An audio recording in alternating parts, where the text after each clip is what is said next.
Okay, so we're going to be starting up again after the very lively discussion from the first half of today's event with the second section, Mind the Gap, Women Artists in Art Institutions. And we're very lucky to have as our additional panelist, Eliza Gluckman, curator of the New Hall Art Collection, from whom you've already heard earlier in the first panel a little bit.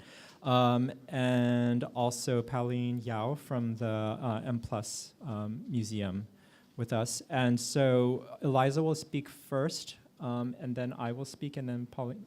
Is okay? Okay. And then I'll speak, and then Pauline will speak, and then we'll have a conversation after. And one quick reminder from Susanna, our programs person, that to please fill out the questionnaire at the end of the event. And we'll have Q&A after the presentations and a quick conversation between us. So please save your questions for then. Okay, thank you.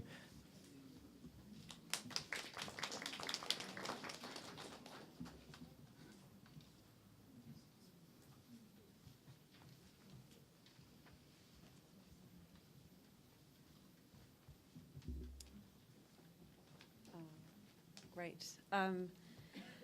Thank you. I'm back. Sorry, just keep talking.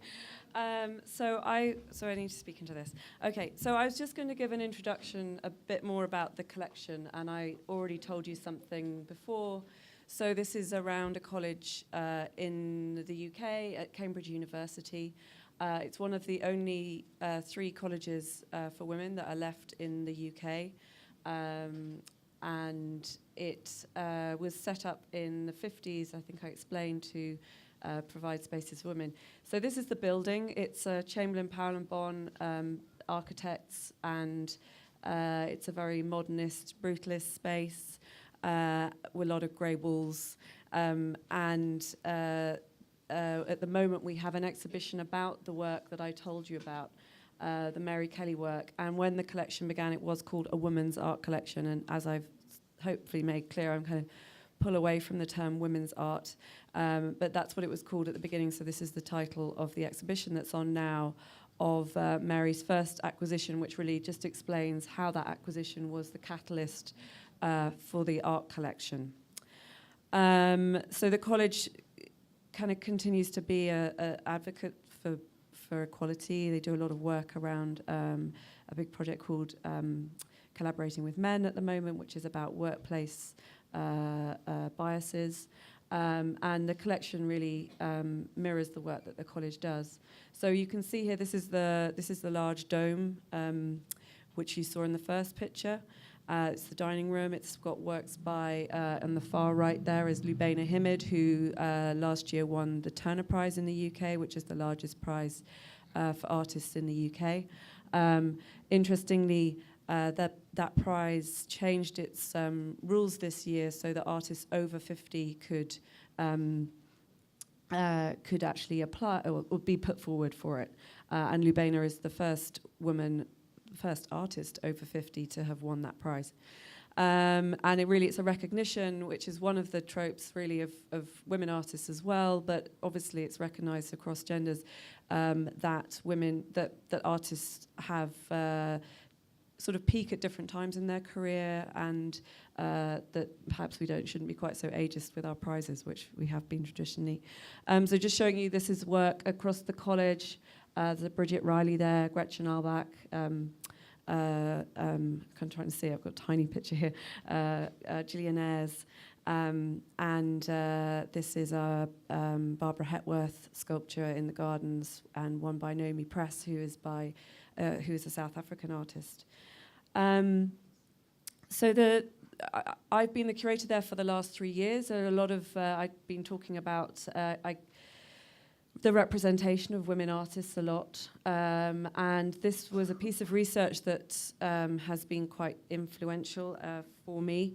This was done in 2012 by a group called the East London Fawcett Society, and they got together with the Contemporary Art Society in the UK and did this piece of research on the market. It was then picked up by something called the Freelands Foundation, who took this sort of to more regional museums. And I guess the headliner here is what we've brought out in the research in Hong Kong, which is probably more polarized in Hong Kong, but it's over 60% of artists coming out of art schools are women, and that's, when it gets to the market, is only 31%. You can also see the auction houses are here, so I think there is now one woman artist in the top 100, who is Kusama, and then you can see the Tate statistics, Tate Museum, and these things, as Pauline, I'm sure we'll talk about, are complicated. So there's a big bequest as part of the Tate collection, which is Turner's paintings and watercolors, which makes up a huge percentage of the collection. Therefore, the gender, you can't just read them straight. I say the kind of gender balance, but it's not great either way. So the Guerrilla Girls are obviously coming here at the end of the month, and one of their more recent posters is this one, and it reads, it's very witty, but it also does throw up some things that do come up a lot when looking at women artists, these kind of tropes of how they fit into art history or not, how they've been written out. And I have lots of personal anecdotes of talking to, say, a museum director and being very excited that we were bringing this artist into the collection who died in the early 2000s, who made a lot of work, who worked alongside Epstein and Francis Bacon, and she actually showed before Bacon in his gallery, and she's not really recognised anymore. She had 3 different surnames through marriages, and she's only remembered now as a muse. And when I told this museum director, I was very excited we were getting some of her work, he said, "Oh, wasn't she a terrible old drunk?" And my jaw hit the floor, and I thought, okay, that's another example. I think some of the male artists were also terrible old drunks. And then this is just the kind of more subtleties as well of how art history is being written about. So these are 2, they're pulled from the Tate website. One is on Barbara Hepworth and the other is on Henry Moore. And these 2 were peers. They're both hugely celebrated artists in the UK, both incredibly successful. You'll see here that Henry Moore is represented by one of his artworks, Barbara Hepworth by a picture of her very young and looking very demure, and quite extraordinary. I mean, you don't normally see that picture of her. You see her much older and in her studio, so that's quite bizarre. And then if you read it, you will read about Barbara Hepworth, you'll read about how many children she had, how many people she married, who she studied with, who influenced her. If you read about him, you will see that he was a lone genius, nobody influenced him, and that generally he's just very well known and well connected. So I guess those are the things that have come up a lot when I've been looking after this collection. I think there's a big sort of sea change in the UK really thinking about these things. Certainly the East London Fawcett piece of research and the statistics, I think, kick-started something that have meant that a lot of museum directors and actually the arts funding infrastructure have become a lot more open about talking about how we might change this. I mean, there are other ways, people sometimes come up and go, oh, yeah, well, next year we're just going to program everything women, as if that's kind of going to change the world. And I think it's just a way, for me, it's about thinking about keeping things equal and being consistent. I took an exhibition to a show down to a big space in the southwest of England last year, and it actually was a feminist art exhibition about 40 years since the Sex Discrimination Act. And we sort of cheekily, on one of the days we were installing, looked at all the different artists they'd shown over the last few years, and it looked very equal on paper, but when we looked at it, we realised that actually the women had been in the smaller project spaces and not had the big solo shows. So yes, it's been really interesting thinking about this and working with Phoebe on the research. I guess the big headline is that we sort of mentioned before was that there's up to 80% women coming out of the BA in Fine Art at CU. And it's still, I'm just going to flick through a bit. So this is the research, and this is the timeline that luckily Phoebe showed you some of that. So coming out of CU, but actually in the market that comes down to about, for Hong Kong women artists, that comes down to about 22%. There were other areas, so there's I think I've got the slide here. Sorry, I'm just going to go through. So there's the Venice Biennale, which is quite interesting as well in terms of that being a really big international platform for artists. And that changing, so it started in 2001, the Hong Kong Pavilion, and it changed to 2009 to being solo representations, which is, obviously the sort of biggest amount of publicity you could probably have as an artist, and great to have a solo platform for someone, but there have been no women since then.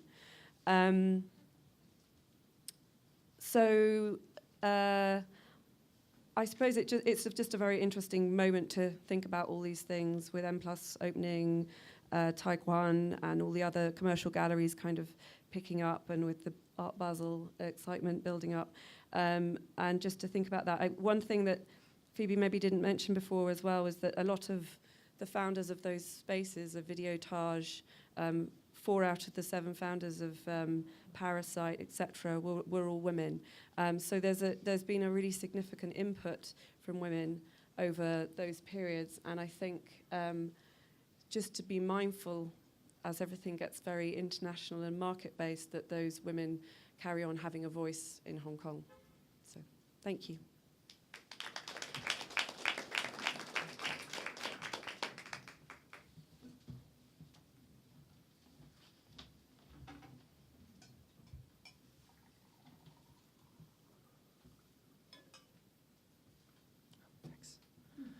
Okay, so I think the initial idea for having this panel was to really look at the relationship between women artists and institutional collections, and I think each of us are representing very different kinds of collections. So Eliza is working within a kind of university academic context and talking about an art collection which is very much specifically focused on women artists. And Pauline can speak afterwards about the M+ collection. I'm here to talk to you about the Asia Art Archive, which I think many, if not most of you, are probably already familiar with. The Asia Art Archive began in 2000 as a library, and you see this current incarnation of that library collection here at our space on Hollywood Road. And then over the last decade or so, it's also kind of really grown in terms of the research or archival collection. So here you see a picture of the vault housing some of the physical collections that are housed by Asia Art Archive.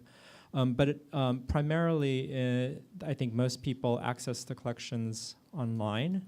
And so this is a picture of the website. And the digital collections have been a kind of a primary resource for many researchers and scholars doing work in the area of contemporary art in Asia. And so it's in all of these domains. I'm talking about the research collections for this presentation, but we can also talk about the library collections if any of you have questions about that as well.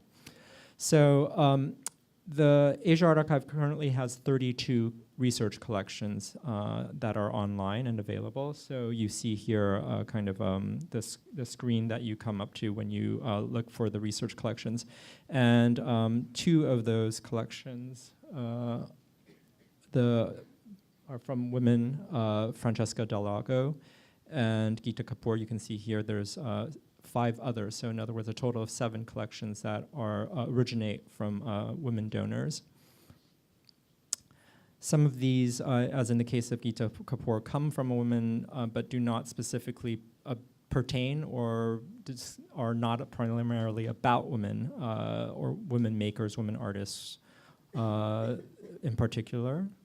And this is also the case with the exhibition history of Shanghai, which was a research collection that was collected by Biljana Čurek.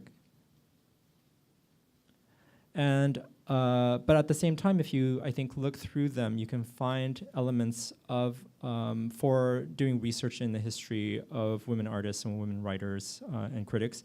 So, for instance, in Francesca Del Lago's archive, it's a kind of a documentation of her career as a curator, as someone who worked with arts. So she was someone who came to China in 1989 and was the first person to present Chinese artists at the Venice Biennale, for instance, in 1993. So not a career that's been specifically advocating for women artists per se, but nevertheless in her career, in her archive, you can find among the collections looking at different artists, two sections, one devoted to Ling Tianmao and the other to Ying Xiuzhen. And so here you see some of the imagery of the early work of Ying Xiuzhen that I think are not necessarily readily available, and so, or at least at that point where it's not readily available, and so gives kind of some elements to doing a history. And this is also the case of the Blue Space Contemporary Art Center, which is located in the Ho Chi Minh City Museum of Fine Art, and it was founded by Tran Thi Huyen Na, who was married to the artist Tran Trun Tin. And here you see a photograph of a workshop of 14 female artists that took place in 2004. And of course, there is also the collection of the artist and activist and educator Salima Hashmi. So this is the, of the 7 collections, this is the one that's most kind of like, that is an archive of a woman artist. And, but she was also a writer, so you see here some of the writings that she had produced over the years. And this question of how to think about the collections that were donated by women and the place of women in those collections is something that we can also look at with regard to Joan Lebeau-Cohen's archive. So this is a collection that was recently kind of uploaded and is now available on the website. And while she, during her history, she began traveling to Asia in the late 60s and continued for many decades after that. She wasn't particularly looking at women artists. She was someone who, throughout the decades, did document the women artists that she encountered.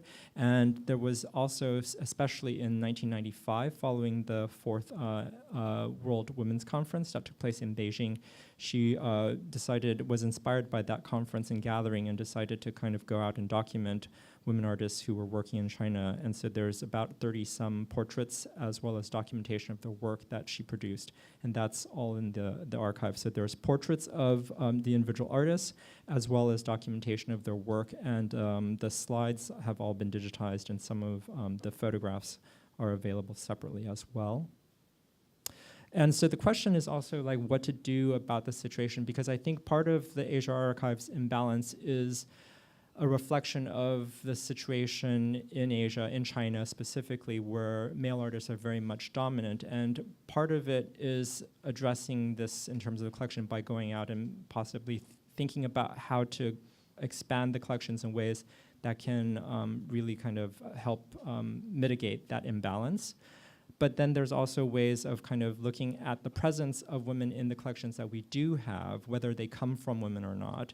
And so, this can come through in terms of doing further research, so drawing attention to the women there are in the archives. So, for instance, in Materials of the Future, which is a large research collection looking at China, avant-garde Chinese artists and the art scene there are interviews with different women, including Joan Lebeau-Cohen. And so this one way of doing this is kind of working with the collection, kind of developing the research in ways that can expand that. And then another way I think of doing this is thinking about ways of creating digital initiatives that can help think about what is in the collection. So in the way that Eliza and Phoebe, through the Newhall collection research, have been kind of drawing attention to Hong Kong women artists through statistics, there are ways in which the archive itself has been working on building statistical analysis of the collections. So one of this is the Bibliography of Modern Contemporary Art Writing in South Asia, which is a project that has been undertaken, spearheaded by the office, the Asia Art Archive office in Delhi, India, New Delhi, India. And it's a kind of a research project that has really kind of compiled over 10,000 pieces of art writing over the course of the 20th century in over 13 languages. So it's a very kind of large body of a survey of the art writing that's taken place in South Asia over the past century. And you can obviously look up sources in this bibliography. So for instance, if you were doing research on Zarina, this would be a place you could go to, and you would be able to find all of the articles that have been found by the teams of actually multiple teams of researchers who are working to compile this large trove of texts. But then there's also an additional section of the bibliography, and it's a separate website from the AA website, so you have to type, for various complicated reasons. But you can find it also through our website. But part of it is also about visualizing the bibliography, and so part of what this does is it allows people to look at the entire body of 10,000 texts, right, and think about the shape of those texts and where do those balances, where is it weighted, right? And so this can be in terms of, who is most present. So you can see the prominence of Amrita Shergill, for instance, here, meaning that as an artist was written more about, right? And also in terms of place, right? So where were these texts? Where did they come from? And so you can see the predominance of the East here, right? And how that shifts over time.